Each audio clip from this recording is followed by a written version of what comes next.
I know we're in the age of the mobile mechanic, you know, and shout out to those guys going out there and working in all types of conditions, all hours of the day. But I've also seen some that buy you the cheapest Rock Auto part and put that on there, and they're quoting you, you know, $200, $300 less than the shop you went to before, trying to undercut them, but they're not giving you as high of quality of part, you know, or they don't have all the special tools they need, maybe. And sometimes that kind of stuff can be the make or break in a job, honestly. So, I mean, kind of get what you pay for sometimes. Not all the time, but most of the time in this field, you're getting what you pay for, especially if they're being upfront and honest with you, you know, from the second you walk in the door in the service lane to the second you get your keys back, you know.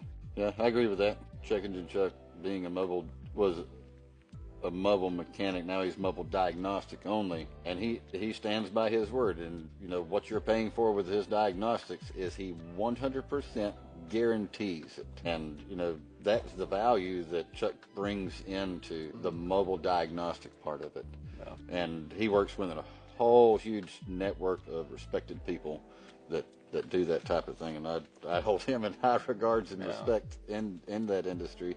And recently had one vehicle that a customer called up, said he was, I think it was either doing a tire rotation or oil change on his own car. It was a good customer of his, and said that he noticed that he needed brakes. So Chuck quoted him out to do pads and rotors. I think it was just up in the front. He only showed up in the front, but he showed up, and there's like, they don't need to be done. So then Chuck did lose profit on going out there, pulling the tire off, looking, but he showed the value in that. It's like, I'm not going to rip the customer off, but still called the customer and said, hey, they look fine. I don't see any problems or issues with them. And, you know, I really don't want to sell you something that you don't need, you know, but if you want me to do them while I'm here, and then looked at the thing, like it's got like 100,000 miles on it, I think. Don't hold me to that, Chuck.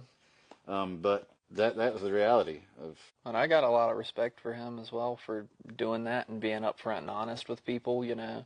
I think that's what it takes in order to make a change in this field, is more people that are going to be honest with the customer and upfront, because it's really, really easy to sell them something they don't need.